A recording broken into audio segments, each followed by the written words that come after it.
Selamat datang di channel ini. Terima kasih telah menyempatkan waktu untuk bergabung dengan saya di episode kali ini. Saya sangat senang bisa berada di sini dan berbagi informasi spesial ini bersama Anda. Mungkin dalam hidup Anda, seringkali mencari jawaban untuk mengatasi berbagai masalah. Masalah selalu ada, tapi Anda perlu mencari solusinya dengan doa dan usaha.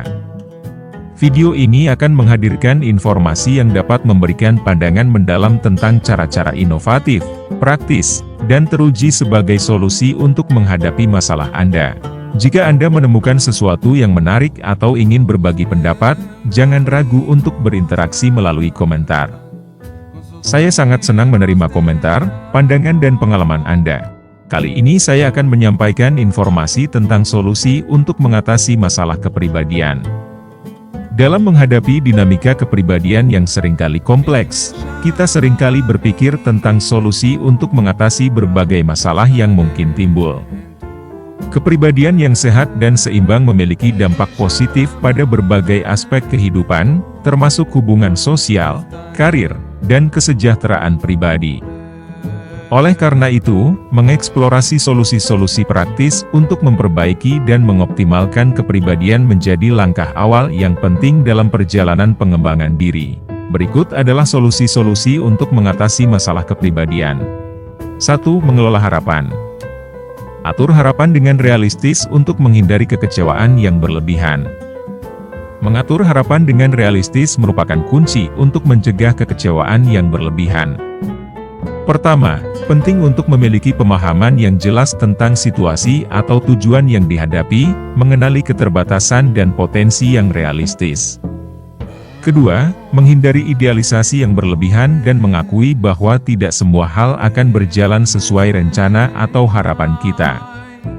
Ketiga, fokus pada progres dan pencapaian yang realistis, serta bersikap fleksibel dalam menyesuaikan ekspektasi dengan kondisi aktual, dapat membantu menciptakan keseimbangan antara aspirasi dan realitas, sehingga mengurangi risiko kekecewaan yang tak perlu. 2. Berkembang dalam kreativitas. Lakukan kegiatan kreatif untuk merangsang pemikiran kreatif dan inovatif. Melakukan kegiatan kreatif adalah cara efektif untuk merangsang pemikiran kreatif dan inovatif. Pertama, aktivitas kreatif dapat membuka pintu untuk ide-ide baru dengan mendorong pola pikir yang tidak konvensional dan membebaskan kreativitas dari batasan rutinitas sehari-hari. Kedua, melalui eksperimen dan eksplorasi dalam kegiatan seperti seni, menulis, atau bermain permainan kreatif, seseorang dapat mengembangkan keterampilan pemecahan masalah dan melatih otak untuk berpikir fleksibel. Ketiga, pengalaman ini tidak hanya meningkatkan kemampuan berpikir kreatif, tetapi juga mengilhami inovasi dengan membantu individu melihat dunia dengan sudut pandang yang berbeda, membuka peluang untuk solusi yang inovatif dan unik. 3. Menghindari perbandingan yang tidak sehat. Fokus pada perkembangan pribadi tanpa membandingkan diri Anda secara tidak sehat dengan orang lain. Fokus pada perkembangan pribadi tanpa membandingkan diri secara tidak sehat dengan orang lain adalah kunci untuk mencapai pertumbuhan yang berkelanjutan. Pertama, mengalihkan perhatian dari perbandingan yang tidak sehat memungkinkan seseorang untuk fokus pada kekuatan dan kelemahan pribadi, membentuk tujuan yang sesuai dengan nilai-nilai dan aspirasi personal. Kedua, hal ini memungkinkan pengembangan kemampuan dan pencapaian pribadi berdasarkan potensi individu tanpa terpengaruh oleh ekspektasi eksternal.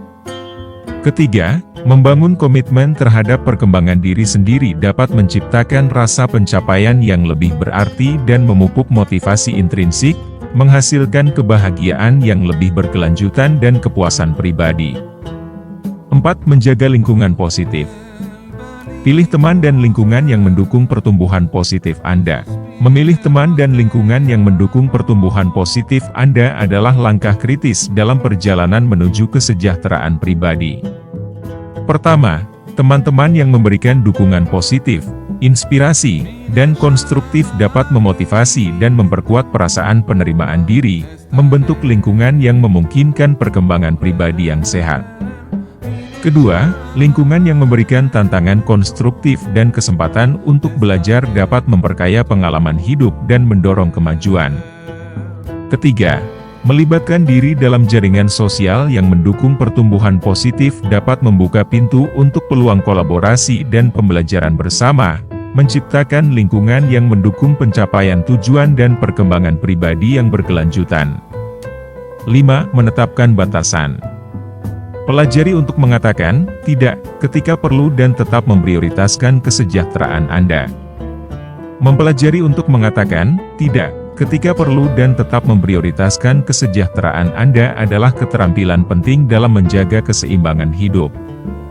Pertama, mengakui batasan pribadi dan kemampuan untuk menentukan prioritas membantu mencegah kelelahan fisik dan mental. Kedua, menolak dengan tegas ketika perlu menghindari penumpukan tanggung jawab yang dapat menyebabkan stres berlebihan dan merugikan kesehatan Anda.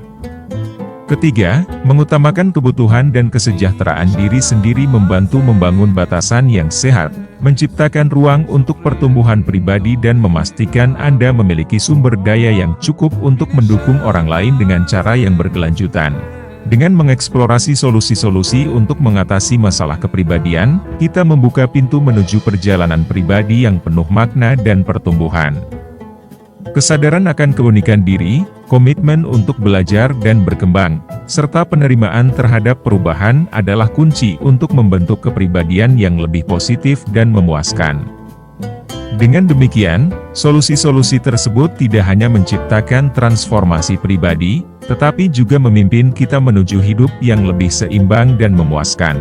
Sekian dari saya. Semoga apa yang saya sampaikan ini memberikan solusi buat Anda. Dan jangan lupa, selain berusaha, berdoa adalah yang terutama. Terima kasih telah menonton, like, share, komen, dan subscribe konten ini. Sampai jumpa di video berikutnya.